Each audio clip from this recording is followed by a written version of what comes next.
à tous, je suis ravie de vous retrouver aujourd'hui pour une nouvelle vidéo qui sera, une fois n'est pas coutume, un update lecture parce que bon, ça fait quand même un sacré moment.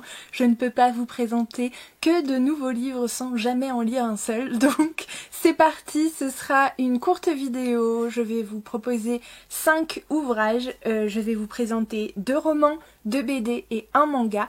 Et puis je vous referai un update probablement la semaine prochaine. Voilà, pour des petites vidéos plutôt tranquilles. Donc si vous êtes prêts, on y va, on se lance, c'est parti. Alors il y a quelques semaines, j'ai commencé le premier tome d'une saga de fantasy jeunesse extrêmement connue. Il s'agit des Gardiens des Cités Perdues de Shannon Messenger aux éditions Lumen. Dans cette saga, on va suivre en particulier Sophie, qui est une jeune fille un peu particulière.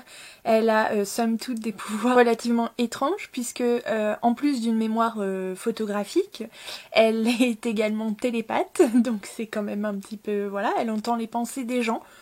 Ce qui peut être positif ou négatif, hein, au choix. Donc Sophie est un petit peu une jeune fille à part, hein, vous vous en doutez, jusqu'au jour où avec sa classe, ils sont en visite au musée d'histoire naturelle, je crois, quand débarque un garçon qu'elle ne connaît pas, et là sa vie va radicalement changer. Puisque ce garçon lui apprend de but en blanc que Sophie n'est pas humaine, qu'elle n'appartient pas à ce monde, et qui doit de suite l'emmener avec lui rejoindre le monde des elfes. S'ensuit alors la découverte d'un monde totalement étranger à Sophie, avec une pléiade de nouveaux personnages, de nouvelles coutumes, de nouveaux pouvoirs, d'un nouveau monde, clairement.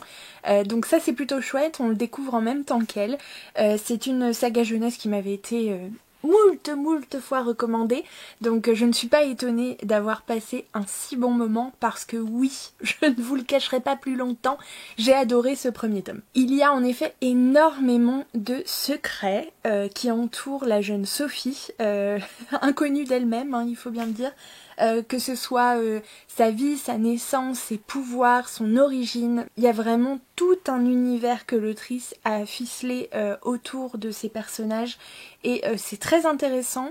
Il y a beaucoup de personnages d'ailleurs qui sont assez bien construits, honnêtement, qui sont assez complexes, qui ne sont pas ou tout noir ou tout blanc, donc ça c'est plutôt intéressant.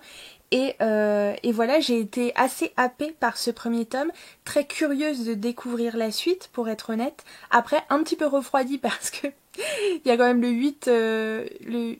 8e tome et demi, parce que c'est un 8.5 qui est sorti en 2020, je crois. Donc voilà, et apparemment c'est une saga qui prend véritablement beaucoup son temps, voire beaucoup trop. Mais on est quand même sur une saga qui s'apparente à des Harry Potter, à du Nevermore, à des choses voilà un petit peu sympathiques comme ça.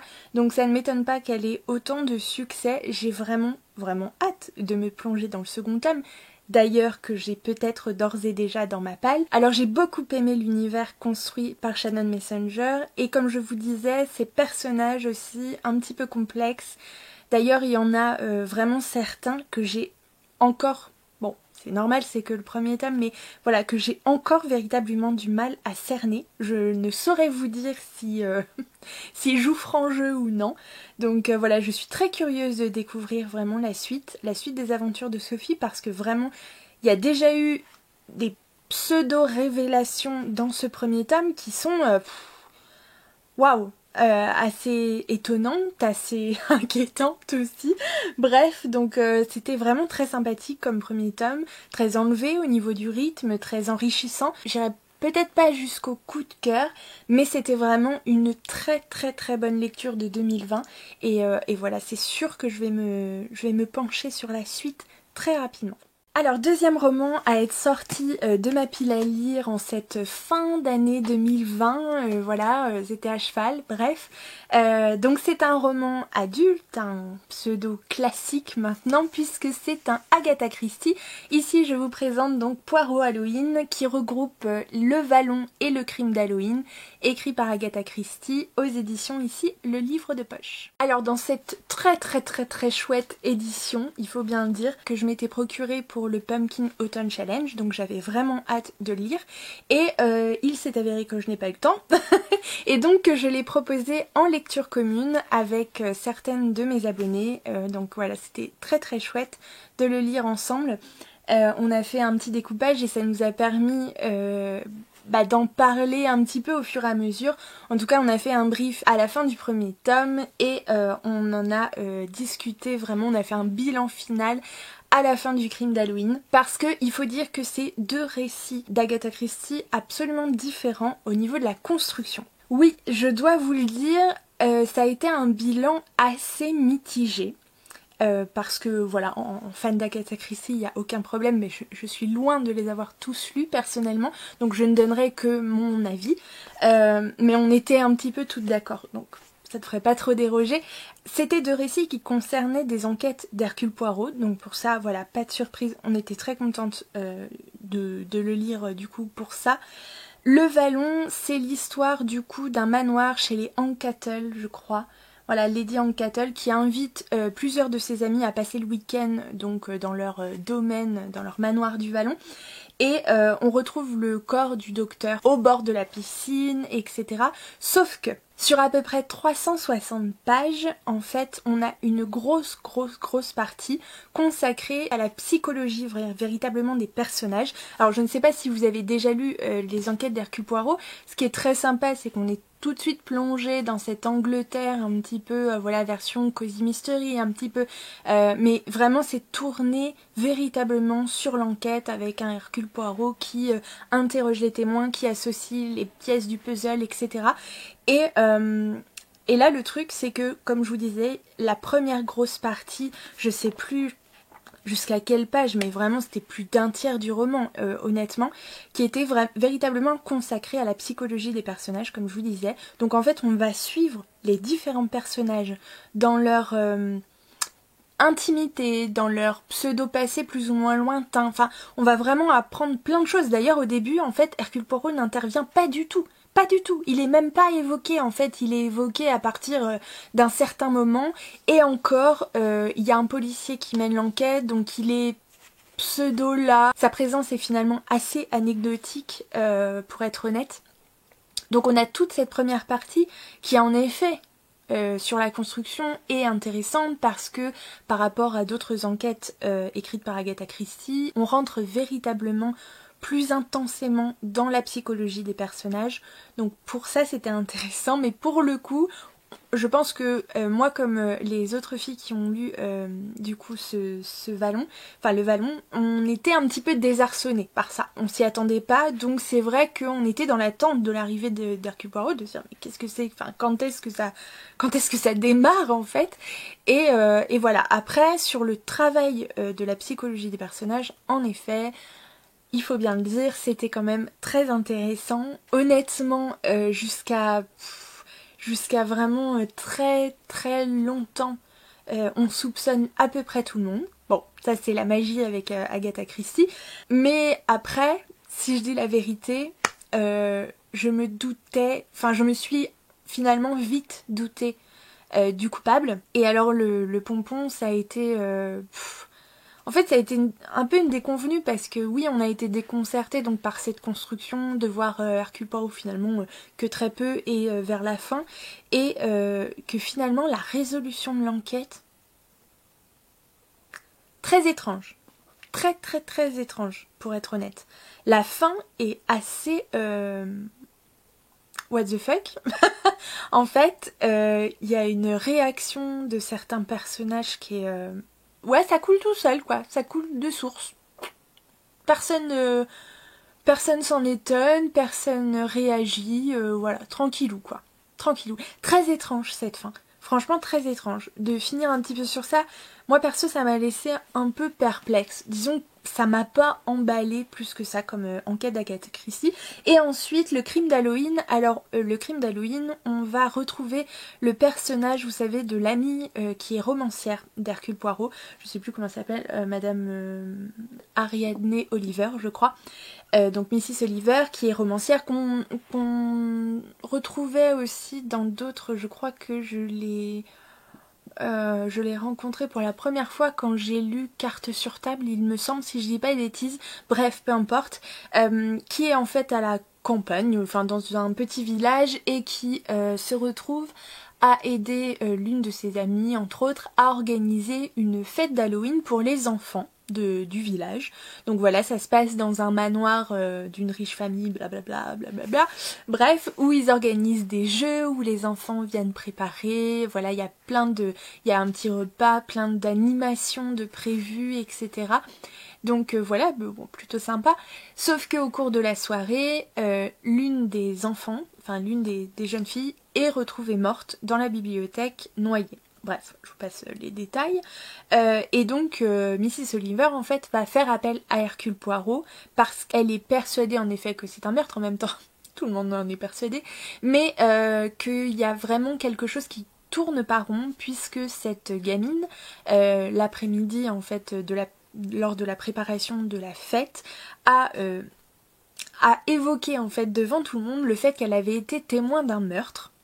Sans vraiment donner de détails, mais voilà, sans vanter, à dire que si, à affirmer, etc. Mais bon, est-ce que c'est vrai, est-ce que c'est pas vrai, ça personne le sait, étant donné qu'en plus la gamine était voilà, à moitié menteuse, à moitié vantarde, etc. Personne ne veut trop y croire, mais Mrs. Oliver a vraiment un gros doute. Elle pense que c'est vrai et donc elle va faire appel à Hercule Poirot pour qu'il vienne un petit peu mettre son grain de sel. Et donc voilà, une enquête du coup plus classique dans sa construction du coup. Donc voilà, on voit un Hercule Poirot qui débarque et donc voilà, qui mène sa petite enquête chez les uns et chez les autres, qui va faire parler, qui va mettre à contribution un ancien policier, qui va aller à la rencontre de beaucoup de personnages du coup. Et on se demande clairement comment il fait pour mettre ces pièces en place. Parce que c'était un peu étrange en fait, les motivations des uns et des autres, hein, je veux dire pas que des coupables, hein, les motivations des uns et des autres, les ficelles du coup, les ramifications en fait des situations, des multiples situations d'ailleurs qui ont mené à du coup ce meurtre, ou ces meurtres d'ailleurs, voilà, c'était quand même assez... je dirais pas tiré par les cheveux, mais un chouïa quand même. Et puis il y a un petit côté ésotérisme, fantastique, voilà, qui rajoute une petite touche, je pense, spéciale pour Halloween, parce que c'est le crime d'Halloween, mais pas spécialement hyper convaincue. J'en ai lu des bien meilleurs que ça. Donc voilà, bilan assez mitigé finalement sur cette lecture. Alors autant la lecture commune était toujours très sympa avec les filles, autant là, bon, une petite déception quand même sur cet ensemble Agatha Christie et spécial Poirot. Voilà. Agatha Christie nous a fait de meilleurs Poirots que ça, et je me demande, il me semble que ces deux en fait écrits, voilà, il y en a un qui date de 46 et l'autre de 69. Et je crois me souvenir, alors je ferai pas une généralité hein, parce qu'il y a tellement d'Agatha Christie et de distinguer en fait les Hercule Poirot des Miss Marple et de ceux qui ne sont ni l'un ni l'autre. Voilà, mais je sais que ceux qu'elle a écrits dans les années 30, voire 20, oh, sur 30, peut-être 20 d'ailleurs, enfin en tout cas dans les premiers, moi je trouve qu'il y a quand même des titres, voilà. Bref, donc est-ce que c'est parce que c'est des plus récents, entre guillemets, et du coup il y avait quelques modifications de fait, quelques essais narratifs différents pour varier un petit peu, ce que je comprends tout à fait. Voilà, c'est fort possible, mais voilà, bon, un petit bilan mitigé pour Agatha Christie, j'aurais pas pensé le dire, mais si. Donc voilà.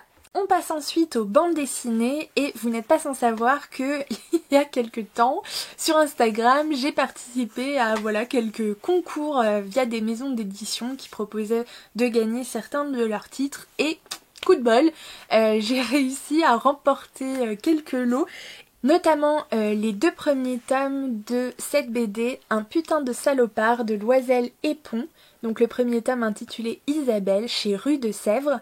Donc le premier tome je l'ai déjà lu. Voilà, donc j'essaierai de vous mettre quelques images bien sûr. Dans cette bande dessinée, on va suivre un jeune homme, Max, qui s'en va un petit peu à l'aventure, à la recherche, je crois, d'un père qu'il ne connaît pas. Et ces recherches le mènent carrément au cœur de la forêt amazonienne. Muni de simples photos, il va donc se mettre à la recherche voilà, de ce père dont il n'est même pas sûr de connaître simplement rien que le visage, sans parler du nom. Et il va tomber sur un groupe de femmes qui sont infirmières ou médecins volontaires, je ne sais plus, bref, qui viennent travailler au cœur de cette forêt dans une sorte de dispensaire. Il va sympathiser avec ce groupe de femmes, entre autres.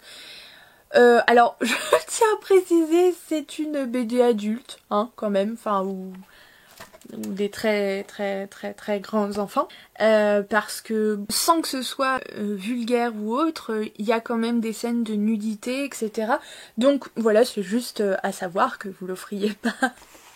Enfin, ou en tout cas que vous l'offriez en connaissance de cause. Donc voilà, et ils vont découvrir que la zone dans laquelle ils se trouvent n'est pas totalement safe, encore moins que ce qu'ils avaient prévu. Donc ça va parler trafic, ça va parler danger, etc. Bref, de plein de choses. Alors je l'ai lu il y a quelques temps, donc vous donner un résumé précis, en plus je veux pas tout vous raconter. Mais voilà, c'était plutôt sympathique à suivre, honnêtement, j'ai bien aimé ce premier tome. Je suis assez curieuse de voir ce qui sera développé dans le second. J'ai pas eu un coup de foudre pour le graphisme, mais il est plutôt quand même sympathique à suivre. Au niveau de la colorisation, c'est aussi voilà, c'est aussi sympa. Pareil, pas de gros coups de foudre, mais voilà, c'est plutôt assez bien fait comme BD, honnêtement, j'étais plutôt très contente de la découvrir. Et puis finalement, j'aurais pas cru en commençant, mais j'ai fini par m'attacher quand même au personnage. Donc voilà, en plus Max fait la rencontre d'une autre jeune femme et il me tarde d'en savoir un peu plus sur eux. Donc voilà, le tome 2 sortira très bientôt et j'espère vous en donner des nouvelles. Ensuite j'ai enchaîné avec le tome 3 d'une BD jeunesse que je suis depuis un petit moment, que j'aime beaucoup, malgré les petits défauts que je lui trouve. Je vous parle du tome 3 donc de Sorceline, intitulé Au cœur de mes origines, de Sylvia Douillet et Paola Antista, aux éditions Vent d'Ouest.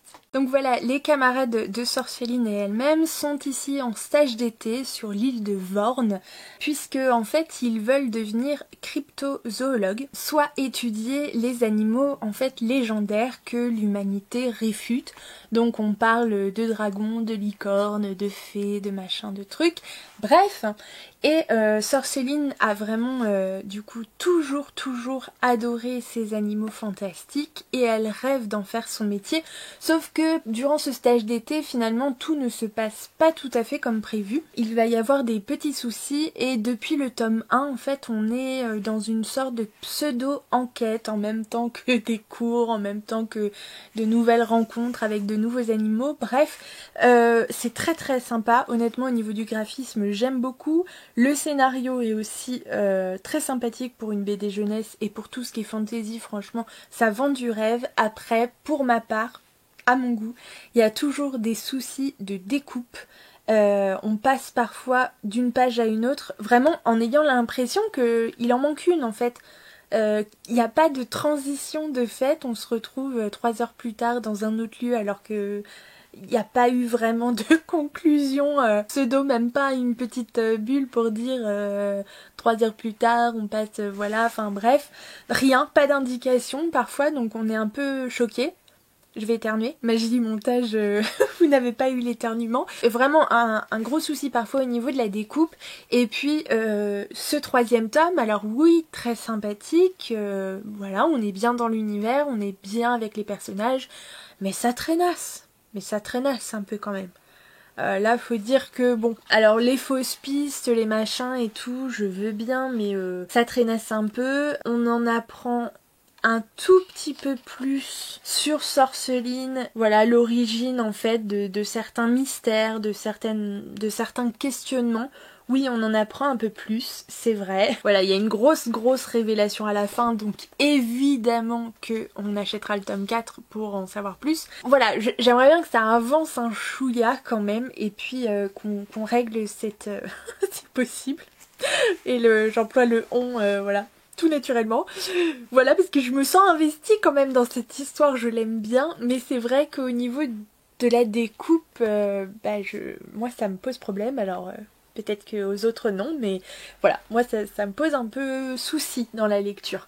Donc voilà, mais sinon c'est une très sympathique BD jeunesse, honnêtement. J'aime beaucoup, le graphisme est juste magnifique, c'est très agréable à suivre. Donc voilà, et puis on a tout un panel de personnages quand même qui de plus en plus nous devient sympathique, je trouve. À suivre, n'hésitez pas à me dire ce que vous en pensez. Et alors pour finir, je voulais vous parler d'un petit manga que j'ai découvert grâce à Alex Bookin en Prada, il me semble, qui en avait parlé lors d'une de ses vidéos, je ne sais plus du tout laquelle, j'en suis désolée. C'est un petit manga trop mignon.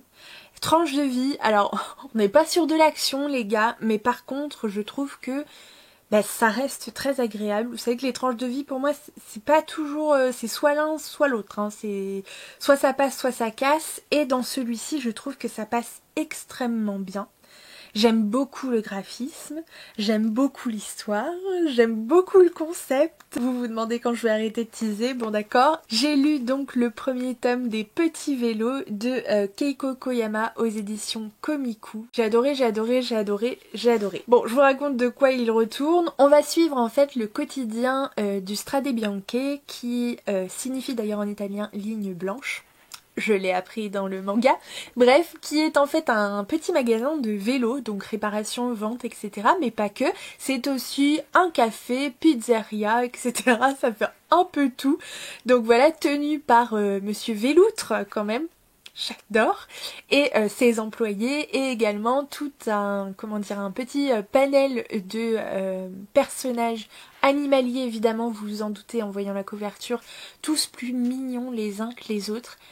Et en fait, ce que j'ai trouvé très étonnant, parce que sur le coup, quand ça a commencé comme ça, je me suis dit, oh là là, mais si c'est que ça, mais...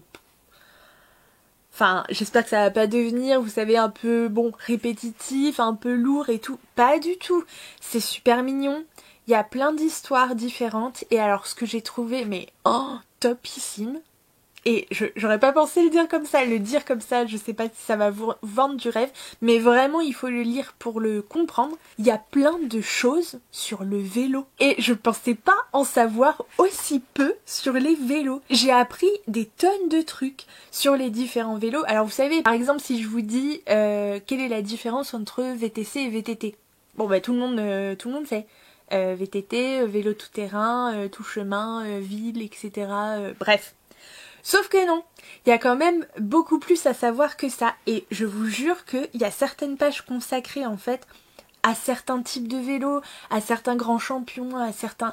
Enfin c'est vraiment super intéressant et ça coule tout seul parce que on se découvrirait presque en fait une passion pour le vélo et Monsieur Véloutre est un inconditionnel, un fan absolu. Malheureusement pour lui, dans le manga, pas toujours, mais à nous, en tant que lecteurs, il a vraiment tendance à transmettre cette passion et on découvre en fait plein de petites choses sur les vélos en eux-mêmes qui les différencient et qu'est-ce que ça apporte véritablement, pratiquement. Enfin, c'est vraiment super mignon, super intéressant. Je sais qu'il y a au moins... si je dis pas de bêtises, il y a au moins 7 tomes de sortie, au moins. Donc voilà, je sais que j'ai le deuxième tome dans ma pile, donc je suis trop contente, je pense que je vais les enchaîner pas tard. Et voilà, il y a plein de petites anecdotes sur... sur les courses, sur les promenades, sur, comme je vous disais, les différents vélos, mais aussi sur les différents animaux, enfin... J'adore. Il y a un Makikata qui en fait... incarne le mangaka. Je trouve ça trop. Le mangaka est incarné par un Makikata dans son propre manga. C'est top. Enfin franchement c'est top. Un gros coup de cœur pour ce petit manga vraiment adorable, trop mignon et en même temps hyper intéressant, même si ça reste très tranquille, très tranche de vie, très doudou. Mais j'adore avec tous ces petits animaux trop choux. Je vous le conseille à 100%. Voilà pour cette update. On n'en avait pas fait depuis longtemps, donc je voulais pas trop vous surcharger. J'espère que vous avez trouvé votre compte. J'ai essayé de vous présenter différents types d'ouvrages, donc voilà, j'espère que vous aurez noté quelques petites choses. N'hésitez pas à me dire en commentaire ce que vous êtes en train de lire, ça m'intéresse aussi fortement.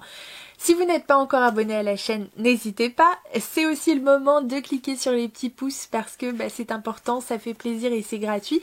Et n'hésitez pas non plus, si ça vous dit, de partager en fait sur Instagram vos moments visionnage des vidéos. C'est toujours hyper rigolo en fait de, non pas de voir ma tête, hein, non pas ça, mais de vous voir en fait dans vos moments où vous regardez ces vidéos. Je trouve ça chouette. Ça peut être en cuisinant, en repassant, enfin voilà, sur le canapé, bref, peu importe. Mais n'hésitez pas, vous m'identifiez Lily le-8 Terraire sur Instagram. Si vous ne me suivez pas encore, eh bien ce sera le moment de le faire, n'hésitez pas, j'en serais ravie. En attendant, je vous souhaite une très belle fin de semaine. On se retrouve très très vite sur la chaîne et je vous fais plein de gros bisous.